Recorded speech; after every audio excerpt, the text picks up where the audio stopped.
Okay guys, so for this video, this is just going to be a quick review of how to do the eyes, nose, mouth, and the other features that we'll be doing to put this portrait together. So I have just a really, computer paper here. If you don't have paper, try to draw on cardboard boxes or whatever you might have handy. And if you can't, then maybe you can draw in paint program on your computer, your Google, your Chromebook, or just whatever is possible. So I understand sometimes at home you might not have things handy, so just do the best you can. So first, when we're drawing an eye, we talked about before, but oops, I need to sharpen this. We talked about before how it's kind of shaped like a football. So you want to do top like the football, and then you're going to do the bottom, but you're going to come in a little bit. You're going to kind of flatten it a little bit, because then that lets us put our little sleepy seed areas in. And that's our sleepy seed. So after that, you can put the lid. You're going to put your lid in, your eyelid, and then you're going to put your iris for your circle. So going through, you can kind of feel your way and do a nice circle, and see how I just did a few lines, and then I'm going to go back and pick the lines that were the best ones that I think will give me my best circle.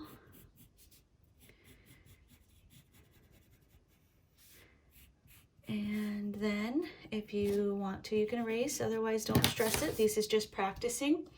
So I'm going to put my pupil in, and then you can just put a little highlight if you want, or two highlights. Highlights are generally in square or rectangle shapes because the light is coming through the windows, and usually the windows are those shapes. So I'm going to just shade it in quickly. In general, this is really, really dark, and otherwise you're going to darken up around your eye, and you're going to darken all the way around, because even if you have really bright eyes, lighter eyes, you're still going to have a darker outside eye. And then you're going to just go through and bup, bup, bup, all the way around. Do those striations all the way around. This is what makes it look like it's an eye. It has those lines going all the way around, in and out, in and out. Okay?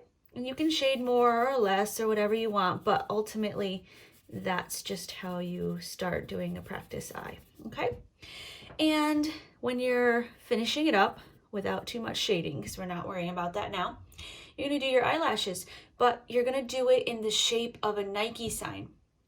So you start over about halfway or so, and you're going to start with a Nike sign. My sleepy seed area, my little section, then my nose would be on the left side, so I'm going to the right. In general, you see, I'm going to go down from underneath, so if you feel your lashes come from underneath your lid, and then I'm going to go over to the right. I would say if you are drawing a male eye, draw this a little smaller. A lot of males have beautiful eyelashes, but they go straight out instead of curving up, more like the female eyelashes curve up, but the male eyelashes will go more straight out if you're looking at the eye from the side perspective. Their eyelashes go more straight out, but females will curve up. So that's just a little, general thing. And then if you're drawing someone specific, you can change to fit them. So now we're going to draw the nose. And when I'm drawing the nose, there's two ways of doing this. You can do 3 circles, 1, 2, 3, and then 1, 2, 3, and shade it in and draw your line up. Or you can use 2 letters, a U plus 2 C's. And when you do that, you do a U underneath with 2 C's. They're not like really curvy C's, but you get the idea. And after that, then you draw 1 line up. Try not to do 2 lines going upward, because then it just looks like you have this weird triangle shape. You don't want to do that.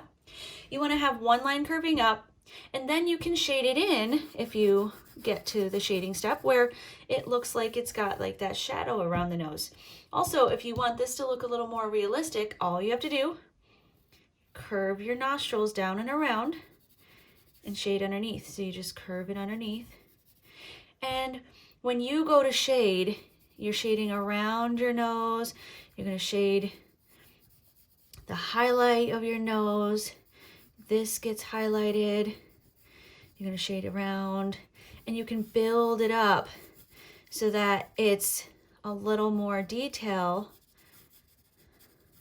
And the shading then will add so much more to your drawing, as long as the darkest parts are underneath, okay? So that's just very, very basic. And then everyone is very different. Some people have longer, elongated nose. Some people have shorter, perkier nose. It's really just a personal thing. So same with eyes. Some eyes are closed in, some eyes are bigger. These are just the generic rules. So we're gonna do a mouth now. And a rule with the mouth is if you are starting, you're going to get those 2 points on either side, but when you do those points where each side of your mouth ends, that comes down from your eye. So I'll do that when we do the big portrait, but I would know I'm going to end here and here because I've dot, dot, dot, dot down from my eye.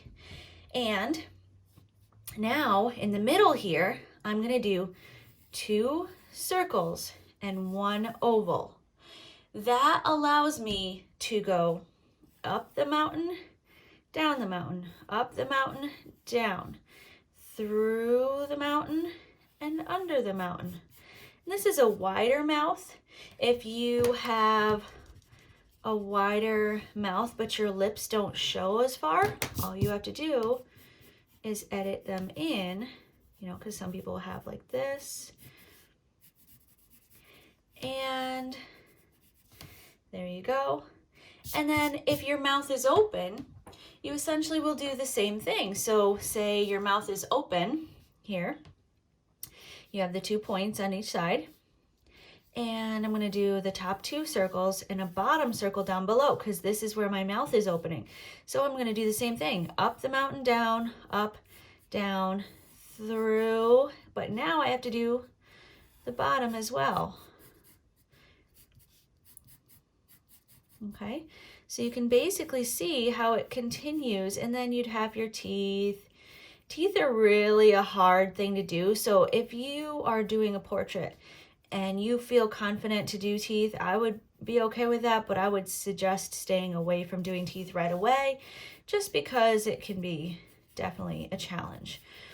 And then you can shade in the inside if you want. So you get the idea, open, closed. And of course, everyone has different shapes, but this is a general theme. So what do we have left? We have some ears. So your ear is shaped with 2 letters, an S plus a C. So on one side, you're gonna have top of your S for your top of your ear with a little C at the bottom to hook the bottom of your ear. And then you can do the little things on the inside if you want, like if this is the side of your face. So it's an S with a little C. If it was the other way, of course, you'd have to do top with a little C. And some ears are bigger, some are smaller. An older male, like a grandpa age, it's interesting if you ever get a chance to see, or you can look online, older men, their ears and their nose continues to grow. And that's why you will see some of the portraits where they have really long noses and really long ears. So it's just a thing that, like, you know, as you do more and as you practice more, you'll get more, you'll get more practice, and you'll figure out how to do all these things, and then you'll be better and better and better at them. So practice doing all of these different features. Last thing I'm going to really show you real quick is an eyebrow. I don't want you to do tons and tons of lines and like make it crazy and spiky. What I do want you to do is think of it like a shape. In general, a male eyebrow is a little more over and down. Obviously, these are just generalities. We change them to fit specific people. But you got to start somewhere, right? Same when we did our figure. You have to have a base, and then you can change to fit the size of the person or the shape of the person, and the same with these nose and mouth and eyes. So with this, then I would shade it in, and then you can put all the hairs over top. If you just do the hairs individually, it's going to look really spidery and kind of odd. So for a female, so this is a boy, and a girl would be a little more curved. So in general, unless you're really, changing the shape, it's a little more just curved and sloped, and it doesn't have that edginess to it. So curve it down, and you can change it. You can do whatever you want as long as you're looking at the person that you're modeling after. Everything can be adapted. So practice all of these features, and in the next video I'm going to show you how to do searching lines, and after that we're going to put it all together into a portrait.